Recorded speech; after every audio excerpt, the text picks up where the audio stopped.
ela diz em 1 Coríntios 13, 11.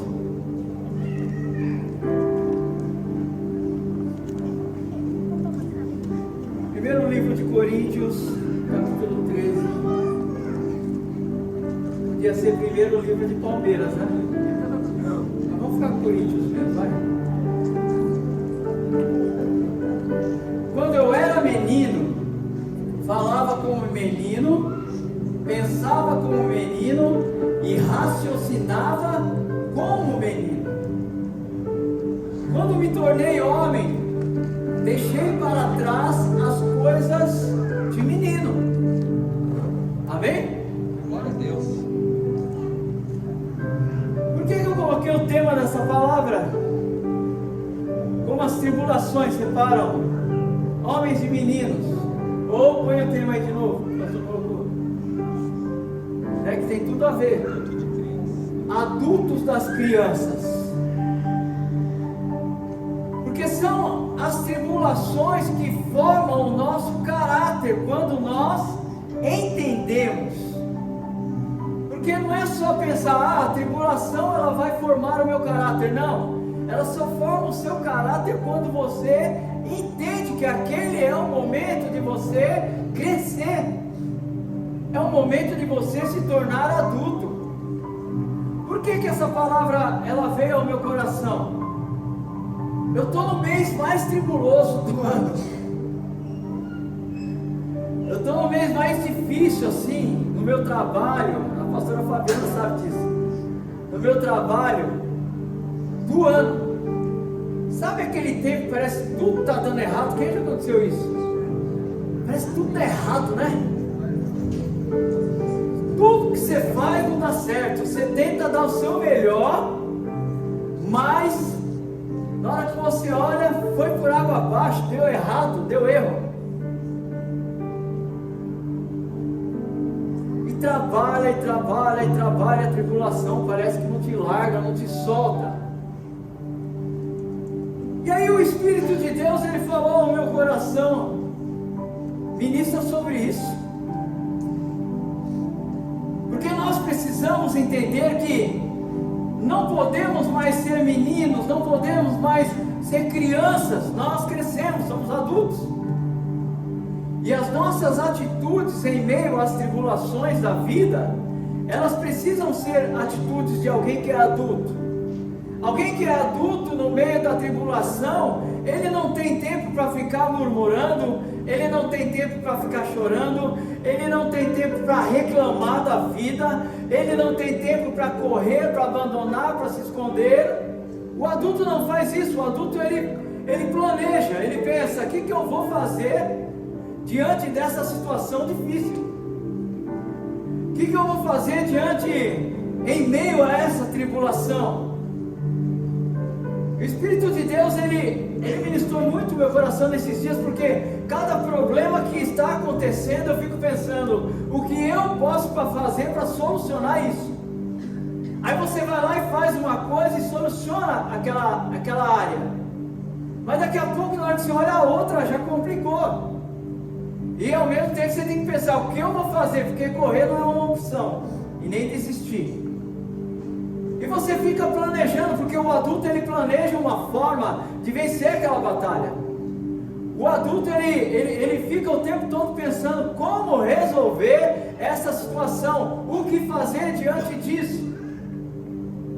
Aí eu acordava de madrugada, ia até o meu trabalho e eu orava, eu falava, Senhor, em nome de Jesus, que a tua bênção esteja sobre este lugar, sobre este dia, sobre a minha vida, sobre a minha família. Aí no outro dia eu já começava em batalha espiritual, eu repreendo toda a malignidade que se levanta contra a minha vida, se levanta contra o meu negócio, contra a minha família, toda obra do maligno cai por terra, toda oferta entregue a Satanás tentando me derrubar cai por terra, e eu começo a entrar em batalha espiritual. Por quê? Porque o homem, o adulto, ele não para ficar murmurando, mas ele tem atitudes espirituais para resolver os problemas.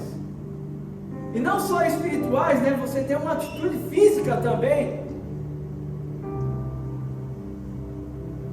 Às vezes o nosso casamento está em tribulação, Às vezes os nossos relacionamentos familiares, de pais com filhos, filhos com pais, ou mesmo no trabalho, ou em qualquer área da sua vida, às vezes você está passando por um momento de tribulação.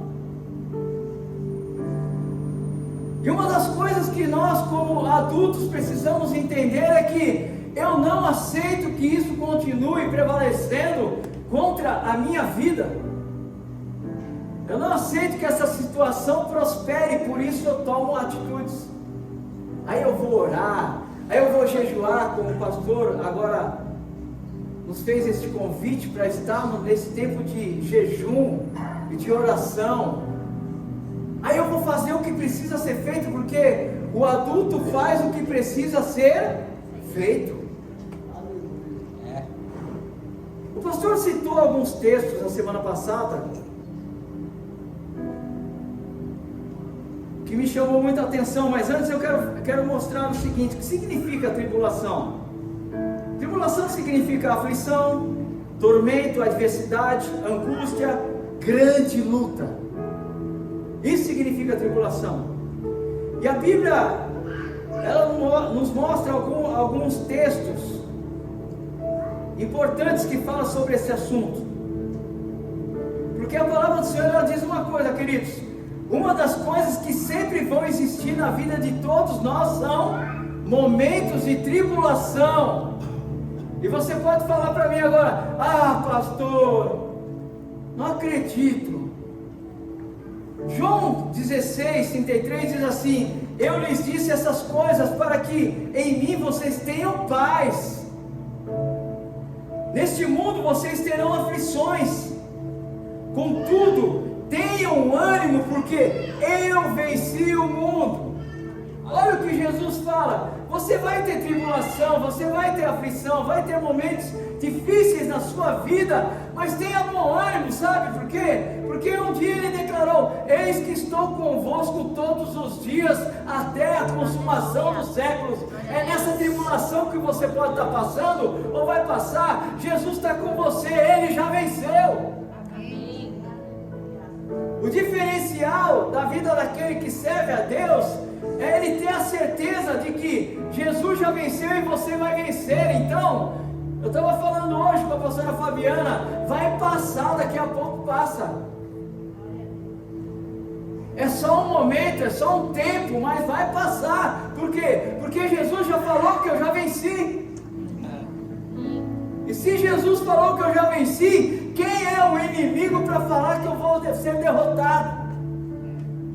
Então é simples nós entendermos essa matemática espiritual. A tribulação, ela pode até acontecer na minha vida, mas eu tenho certeza da vitória. Aleluia. E essa vitória só vem se eu deixar de ser menino.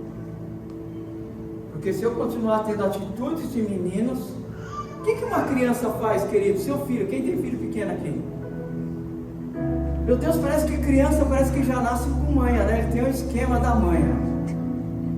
Quando ele quer mamadeira, o que ele faz? Chora. É a maneira dele chamar a atenção para dar uma mamadeira. Mas a criança, ela faz isso por quê? Porque ela não sabe falar: mãe, pega a mamadeira para mim, por favor, que eu estou com fome. Então isso é uma coisa natural de uma criança, de um menino. Agora, o que me chama a atenção é que tem adultos que fazem isso. Adultos que a tribulação, ela vem, ele corre, ele tem medo, ele desiste. Quem já ouviu falar na igreja, quando você encontra uma pessoa que faz tempo que não vem para o culto? Nós pastores vivemos isso o tempo todo. A pessoa não veio muito tempo no culto, você pergunta para ela: o que está acontecendo? Ah, você não sabe o que eu estou passando. É uma luta terrível, eu não sei. Ué, mas na luta não é para vir no culto? Eu acho que quando a gente está em luta, a gente tem que ter, se vai num culto, vai em 2, 3, 4, quando estiver. Vai no MEC, vai na casa dos irmãos, pede oração, sei lá, e vai orar, e vai buscar a Deus. Porque o adulto, ele faz isso. Mas tem adultos que têm atitudes de criança, né? No momento da batalha, sai da igreja, fica em casa, não quero mais brincar disso, não gosto mais de Deus. Amém?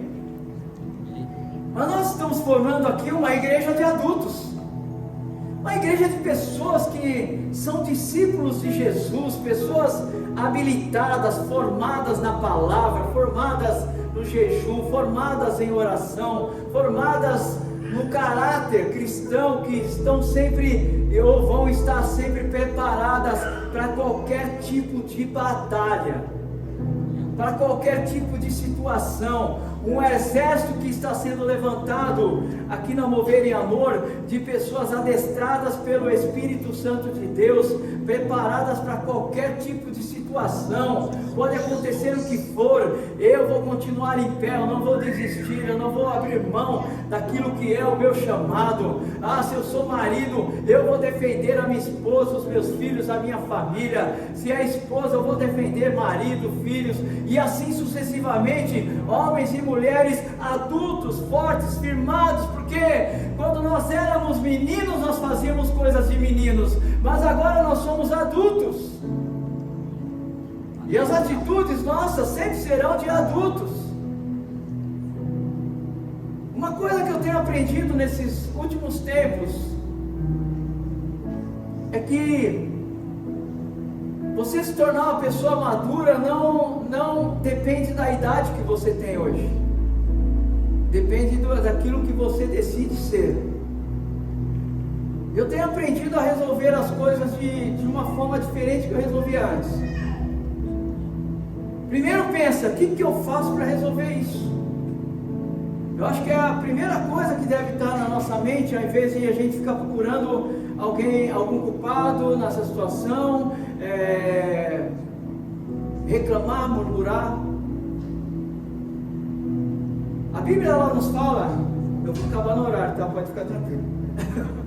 Estou só na introdução ainda. A Bíblia fala em Romanos sobre isso aí, né? Tribulação ela é uma ferramenta de Deus para moldar o nosso caráter. Quando você entende que a tribulação ela é uma arma, né? Ela é uma ferramenta de Deus para moldar o seu caráter, você passa a ficar mais tranquilo nas tribulações. Porque em Romanos 5,3, o pastor parece que citou a semana passada isso. Não só isso, mas também nos gloriamos nas tribulações. Olha o que a Bíblia diz. Como uma pessoa pode se gloriar na tribulação, queridos? Mas o texto ele é bem claro. Não só isso, mas também nos gloriamos nas tribulações, porque sabemos que a tribulação produz perseverança. A perseverança, um caráter aprovado. E o caráter aprovado é esperança, e a esperança não nos decepciona, porque Deus derramou o seu amor em nossos corações por meio do Espírito Santo que Ele nos concedeu. Olha o que a palavra diz. Tiago 1:2, meus irmãos, considerem motivo de grande alegria o fato de passar por diversas provações. É estranha a palavra, né, pastor? Considerem motivo de grande alegria passar por diversas provações. A palavra é difícil de entender, mas quando você entende, você começa a glorificar. Porque a palavra diz assim: pois vocês sabem que a prova da sua fé vai produzir perseverança.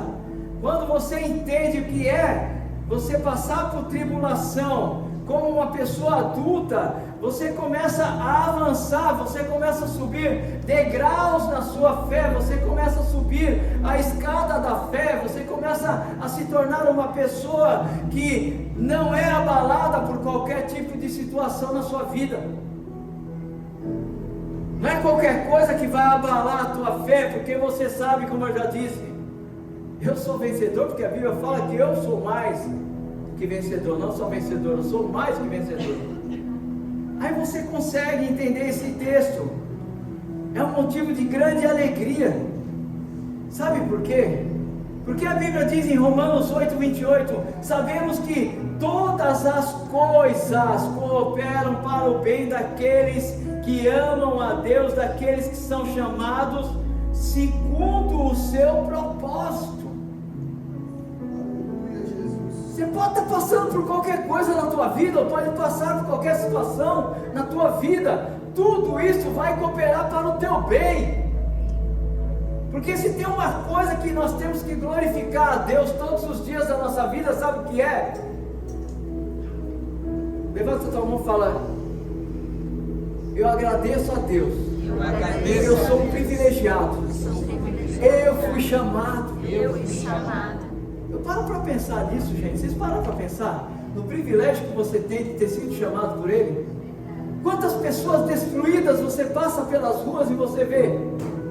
Quantas pessoas que não tiveram esse privilégio de ter sido chamado por Ele e estar aqui nesta manhã, e elas estão lá fora e já perderam família, já foram destruídas, estão enfermas, estão em situação vulnerável, não sabem mais decidir se quem é Deus e quem não é Deus na sua vida. Por quê? Porque foram destruídas já. O inimigo pegou e já destruiu essas vidas. Mas eu e você, nós estamos aqui porque nós fomos escolhidos por Ele.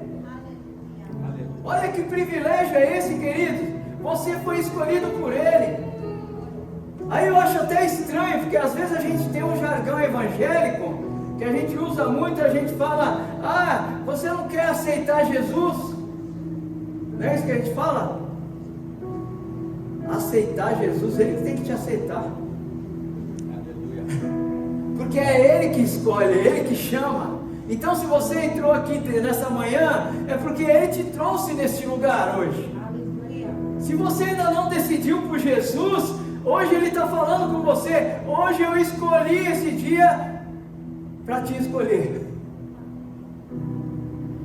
Hoje eu escolhi esse dia para te escolher. Você está aqui porque você foi escolhido, escolhida por Ele. Foi Ele que marcou na agenda dele este dia de domingo pela manhã para te trazer aqui, para falar com você e dizer para você: eu te trouxe porque eu te escolhi. Porque eu te escolhi, eu estou declarando que eu te amo. Eu te amo. O problema nosso é que muitas vezes, queridos, sabe, você que é pai, que tem filho adolescente agora, não é criança. Quando a gente é adolescente, eu não lembro se é de 14, 15 anos, por aí, nessa média, a gente pensa de uma coisa, pensa como criança, pensa como adulto, como criança, como adulto. Os terapeutas sabem o que eu estou falando. Uma hora tem atitude de criança, outra hora tem atitude de adulto. Eu quero rapidamente falar um pouco sobre isso, porque a Bíblia mostra num livro, num texto, a vida de uma pessoa que ainda estava sem saber se era adulto, se era criança, porque as atitudes mostravam que ele tinha atitude de criança e atitude de adulto. Mas quando Deus chegou na história deste homem, Deus ativou ele como adulto, ativou ele como homem, ativou ele como uma pessoa que verdadeiramente fez o que Deus o criou para fazer. Eu quero falar um pouco rapidamente sobre Gideão. Está lá em Juízes, no capítulo 6. Coloca lá no capítulo 6, versículo 11. Eu não vou ler todo o texto, mas leia na sua casa.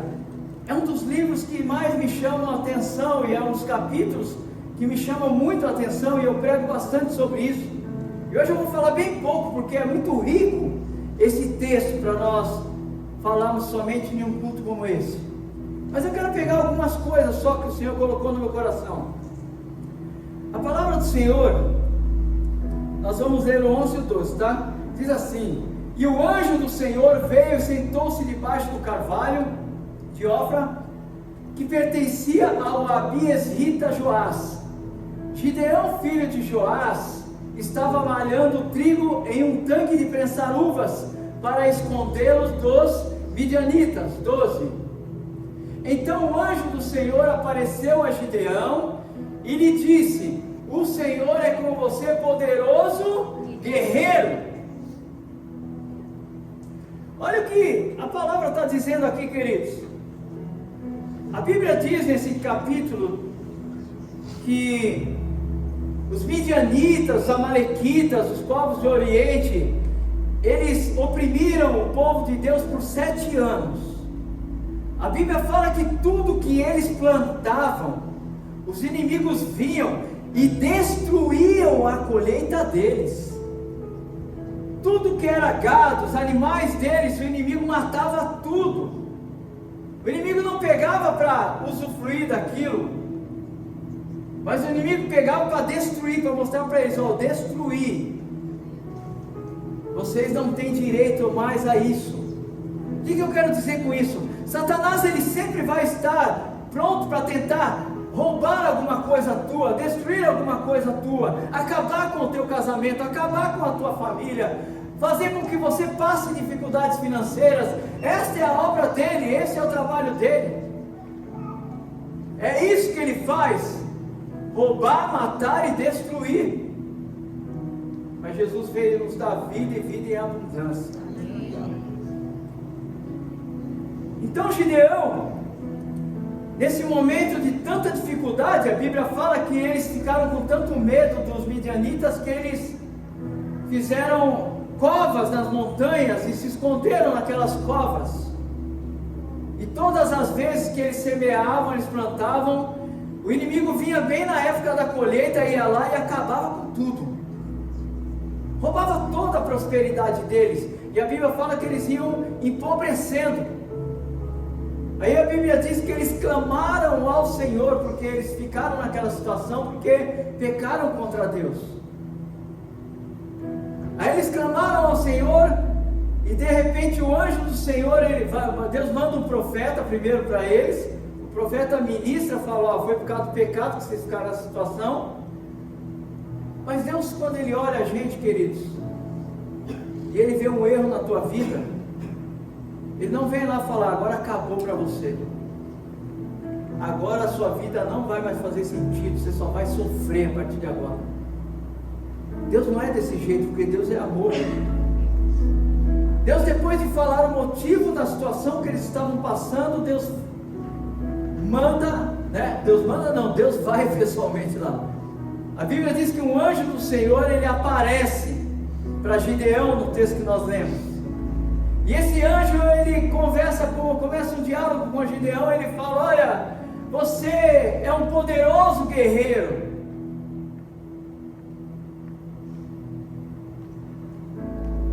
O que me chama a atenção, sabe o que é? Como que Gideão, poderoso guerreiro, se ele não fazia parte do exército? Ele era um agricultor, pelo que nós vemos aqui. Ele plantava trigo, ele cuidava também de alguns gados, né? Então não tinha nenhuma característica de agricultor, de guerreiro, de soldado, de exército. E o Espírito de Deus, ele falou muito forte ao meu coração com relação a isso.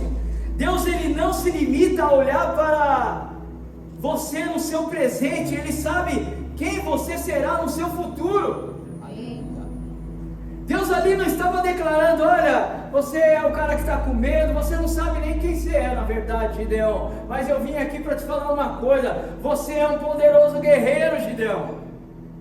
Ele estava declarando para Gideão: Gideão, você não consegue enxergar aquilo que eu já preparei, o seu futuro já está pronto, você é um poderoso guerreiro. Eu quero falar uma coisa nesta manhã para cada um de vocês: Deus, ele já sabe do seu futuro, e o seu futuro é que você é um vencedor, que você é um poderoso guerreiro, que você vai vencer as batalhas da sua vida, e não importa o momento que você está passando, Deus, ele já declarou sobre a sua vida: o seu futuro é de vitória. O seu futuro é de vitória, porque ele já sabe do seu futuro. Gideão estava lá malhando trigo no lagar, com medo até dos midianitas, porque ele não sabia quem verdadeiramente ele era. Ele não sabia que Deus, ele tinha planos para a vida dele. Aí ele fala no versículo 12: então o anjo do Senhor apareceu a Gideão e ele disse: o Senhor é contigo, ó poderoso guerreiro.